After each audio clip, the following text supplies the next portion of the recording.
Shalom Bapak Ibu, berjumpa lagi kita dalam ibadah online pada hari ini. Saat ini, mari kita dimanapun kita berada, mari kita menyiapkan hati kita untuk kita datang kepada Tuhan, kita beribadah kepada Tuhan. Mari saat ini kita berdoa. Haleluya Yesus, terima kasih Tuhan.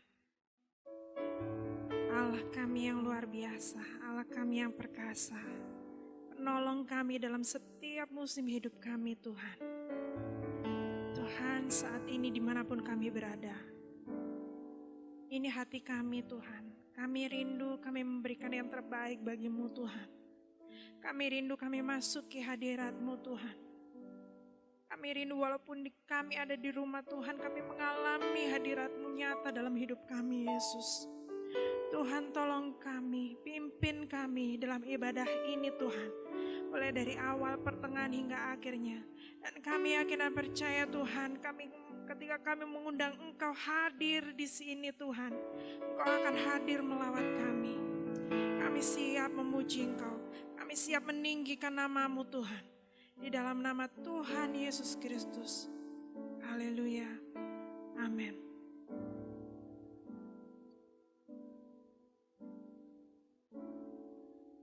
Kuasa-Mu terlebih besar, Tuhanku terlebih besar, tak pernah terlambat janji-Mu ya Tuhan, menolong hidupku.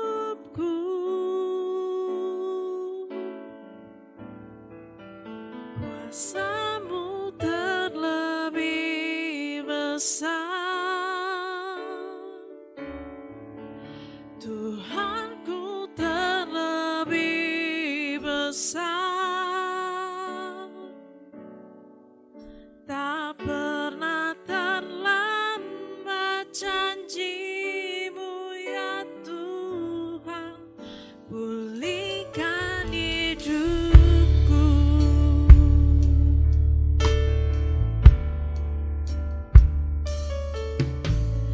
Hanya Kau Tuhan penolongku,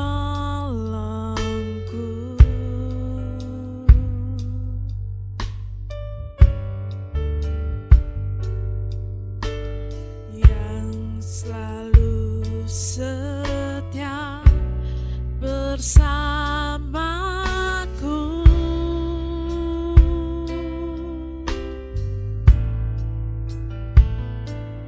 Kasih-Mu yang sanggup mengubah kehidupanku.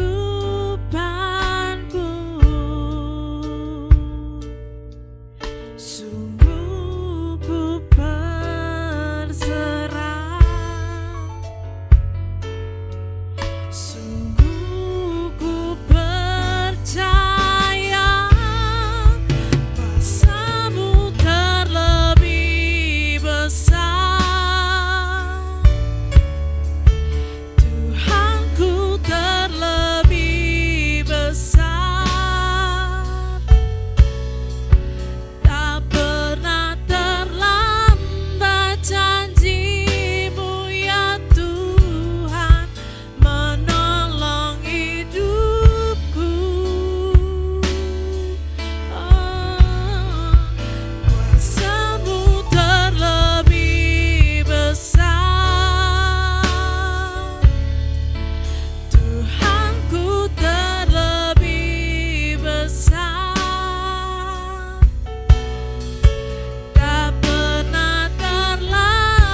Kuasamu terlebih besar,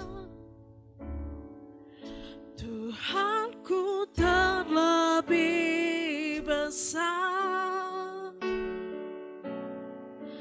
tak pernah terlambat janjimu ya Tuhan, menolong hidupku.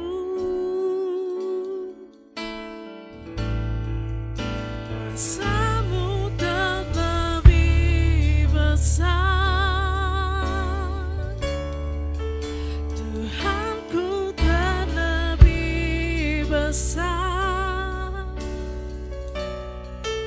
tak pernah terlambat janjimu ya Tuhan, pulihkan hidupku. Kuasamu terlebih besar, Tuhanku terlebih besar, tak pernah terlambat janjimu ya Tuhan, pulih. Haleluya. Kuasamu terlebih besar, Tuhanku terlebih besar, tak pernah terlambat janjimu ya Tuhan, pulihkan hidupku. Tak pernah terlambat janjimu ya Tuhan, tak pernah terlambat janjimu ya Tuhan, pulihkan hidupku.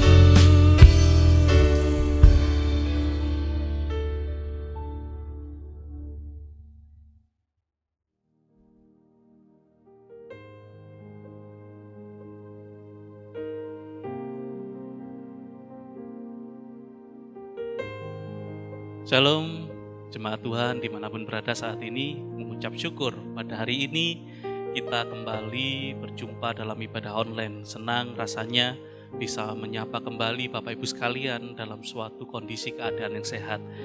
Sebentar kita akan merenungkan firman Tuhan bersama. Sebelumnya mari kita berdoa bersama-sama. Bapa dalam surga, kami mengucap syukur Tuhan. Engkau baik, Engkau setia dalam setiap kehidupan kami. Kami rindu Tuhan, firman-Mu ini boleh membangun di dalam kehidupan kami, membangun iman percaya kami semakin hari semakin kuat di dalam Tuhan. Terima kasih Tuhan, di dalam nama Tuhan Yesus kami sudah berdoa mengucap syukur. Haleluya, amin, haleluya. Saat ini keadaan kembali dibatasi dalam ibadah kita.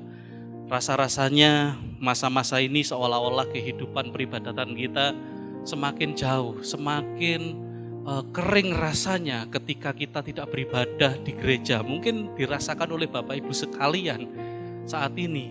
Saat ini kita merasakan kalau tidak beribadah di gereja rasanya kurang pas, rasanya kurang mantap. Karena kita melihat, kita merasakan saat ini kehidupan jemaat Tuhan masih terpatok, masih terpaku di mana peribadatan itu harus ditentukan oleh tempat di mana kita berada, khususnya di gereja. Seolah-olah gereja menjadi tempat pertemuan, seolah-olah gereja menjadi titik temu di mana umatnya dengan Tuhan. Tetapi saat ini saya melihat berbeda, di mana saat ini Tuhan mau di setiap kehidupan kita memiliki hubungan yang intim, memiliki kondisi hubungan yang antara umatnya secara langsung dengan Tuhan, pribadi kita dengan Tuhan. Kalau saat ini kita belajar bersama, kita merenungkan firman Tuhan bersama dengan satu tema kuasa di balik tabir, di mana tabir itu ketika terbelah menjadi dua, di sana tidak ada sekat lagi, di sana tidak ada penghalang lagi, di mana umat Tuhan boleh bersekutu bersama, menikmati hadirat Tuhan langsung muka dengan muka di dalam hadirat Tuhan. Saat ini kita mari baca bersama di dalam Matius di pasal 27 ayat 50 sampai 51 dikatakan demikian. Yesus berseru pula dengan suara nyaring lalu menyerahkan nyawanya, dan lihatlah, tabir bait suci terbelah dua dari atas sampai ke bawah, dan terjadilah gempa bumi dan bukit-bukit batu terbelah. Saat ini saya mengajak Bapak Ibu sekalian yang ada di rumah, saya mengajak saudara-saudara sekalian untuk mengingat kembali karya keselamatan, bagaimana Yesus telah mati di atas kayu salib, dan itu adalah sebuah karya yang luar biasa, karya yang tidak ternilai harganya, yang ditujukan untuk saya dan Bapak Ibu sekalian. Dikatakan di sini, Yesus mati di atas kayu salib menjadi penebus kehidupan dosa kita, menjadi penebus. Kita ditebus menjadi umat milik kepunyaannya, menjadi umat milik kepunyaan Allah sendiri, di mana kita di dalam setiap kehidupan kita begitu berharga di dalam Tuhan, begitu berharga di mata Tuhan. Bahkan kematiannya ditandai dengan tabir yang terbelah menjadi dua, menggambarkan di mana tidak ada lagi penghalang antara kehidupan manusia, umat Tuhan, dengan Allah sendiri. Pada waktu-waktu sebelumnya kita tahu bagaimana bait suci dibagi menjadi 3 bagian: pelataran, ruang kudus, dan ruang maha kudus, di mana tidak semua orang bisa masuk ke dalam ruang maha kudus. Ruang maha kudus menjadi tempat pertemuan antara umatnya dan Allah. Imam saja dikhususkan untuk masuk ke sana. Tidak semua orang, tetapi hanya imam-imam tertentu saja. Dan di sana dikatakan Allah bertemu dengan umatnya, di mana di sana Allah mencurahkan isi hatinya. Di sana Allah memberitahu apa yang Allah inginkan dari dalam isi hatinya untuk umatnya. Di sana ada kemenangan. Kita tahu bagaimana saat keadaan Musa, ya, pada waktu itu Musa keluar dari tanah Mesir menuju tanah perjanjian. Bagaimana Allah membimbing bangsanya, membimbing umatnya, umat pilihannya, kemana mereka mau berjalan, kemana mereka harus pergi, kemana mereka harus menuju. Di situ Allah membimbing, di sana ada kemenangan, di sana ada pertolongan Tuhan.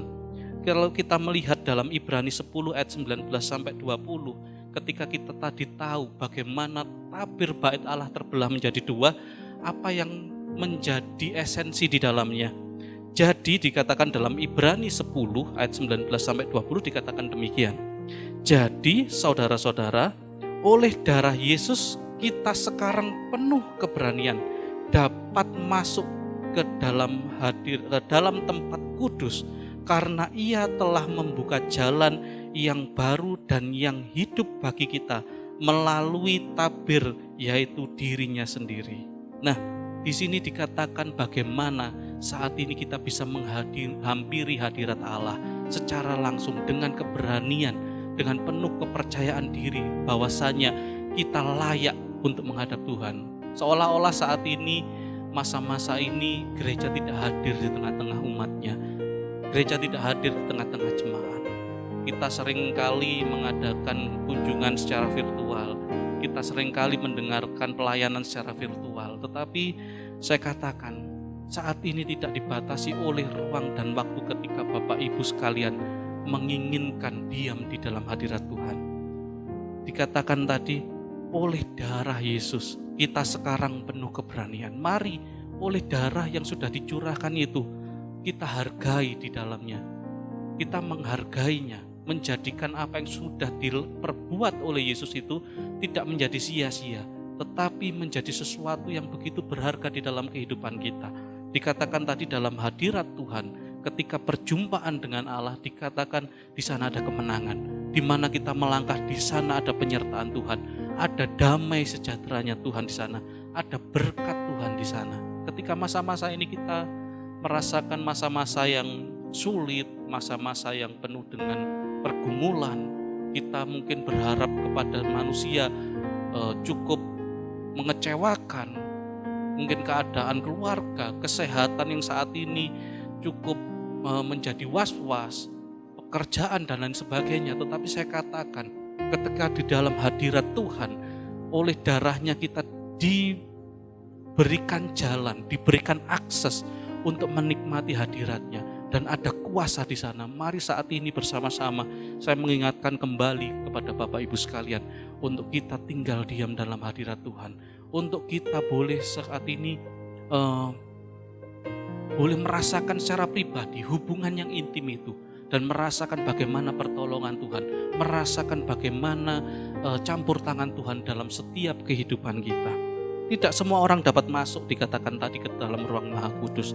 Tetapi ketika tabir itu terbelah menjadi dua dan semua orang yang mau untuk masuk dalam hadirat Tuhan, bukan menjadi hadirat itu murahan, tetapi hadirat Tuhan dibayar dengan mahal. Hadirat Tuhan ditebus dengan mahal, yaitu oleh darah Yesus sendiri. Zaman Musa tadi dikatakan, sudah disampaikan bagaimana di sana seseorang umat Tuhan, ya, bukan seseorang tapi kumpulan umat Tuhan boleh berjalan, di mana umat Tuhan boleh berangkat menuju tanah perjanjian. Di sana ada kemenangan, di sana ada damai sejahtera Tuhan. Lalu bagaimana saat ini saya bisa menghampiri hadirat Allah? Dikatakan tadi seolah-olah gereja menjadi titik temu, tempat janjian antara umatnya dengan Tuhan. Tetapi saat ini tidak. Dimanapun kita berada, di situ hadirat Tuhan ada. Dikatakan di dalam 1 Korintus 3 ayat 16, dikatakan demikian.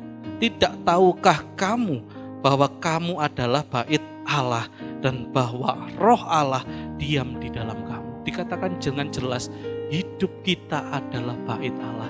Diri kita ini bait Allah. Maka dengan jelas dikatakan, di situ diam roh Allah berada. Jangan pernah main-main dengan kehidupan yang sudah ditebus ini. Jangan main-main dengan hidup yang sudah ditebus lunas oleh darah Yesus. Tetapi saat ini kita tahu hadirat Allah bersama-sama dengan kehidupan kita. Menjaga kekudusan, hidup tetap kudus di hadapan Tuhan. Mengusahakan segala sesuatunya tetap tinggal dalam hadirat Tuhan. Itu menjadi bagian dalam kehidupan kita. Baik dalam keadaan bagaimanapun juga, terutama dalam keadaan-keadaan yang saat ini dikatakan masa-masa yang sulit, masa-masa yang tidak pasti. Tetapi saya katakan janji Tuhan tetap ada sampai saat ini, mujizat Tuhan tetap ada sampai saat ini, pertolongan Tuhan nyata sampai saat ini, karena hadirat Allah diam di dalam setiap kehidupan anak-anaknya. Saat ini yang akan kita renungkan sepanjang hari di dalam kehidupan kita. Mari bersama saya mengajak kembali ditumbuhkan iman percaya kita, bahwasannya saat ini bukan terpatok oleh ruang untuk kita beribadah, untuk kita menikmati hadirat Tuhan. Bukan terpatok oleh liturgis, kita boleh merasakan dan menikmati hadirat Tuhan. Karena di balik hadirat Tuhan, di balik tabir itu ada mujizat yang luar biasa. Ada pertolongan yang luar biasa. Di sana kita berjumpa dengan Allah. Mari saat ini Bapak Ibu sekalian, kita merenungkan bersama keluarga. Ini waktunya yang tepat. Ini waktunya yang tepat untuk kita bersama-sama boleh bersekutu pribadi dengan Tuhan. Mari kita berdoa, mari kita bersama-sama menyerahkan hidup kita ke dalam kuasa tangan Tuhan. Kita berdoa. Bapa dalam surga, ini kami Tuhan. Masa-masa ini mungkin sulit bagi kami. Mungkin masa-masa ini penuh ketidakpastian dalam kehidupan kami. Tapi kami percaya Tuhan, di mana Tuhan hadir dalam kehidupan kami. Karena hidup kami adalah bait kudusnya Tuhan. Di mana tabir itu telah terbelah menjadi dua. Dan kami boleh masuk dalam hadirat Tuhan. Dan merasakan pertolongan Tuhan. Merasakan damai sejahteranya Tuhan. Merasakan kemenangan yang daripada Tuhan. Ini Tuhan, kami berdoa untuk jemaat-Mu sekalian dimanapun berada. Kiranya damai sejahtera Tuhan boleh hadir melingkupi di dalam keluarga yang ada. Terima kasih Tuhan, di dalam nama Tuhan Yesus kami sudah berdoa dan kami mengucap syukur. Haleluya. Amin. Tuhan Yesus memberkati Bapak Ibu sekalian. Haleluya.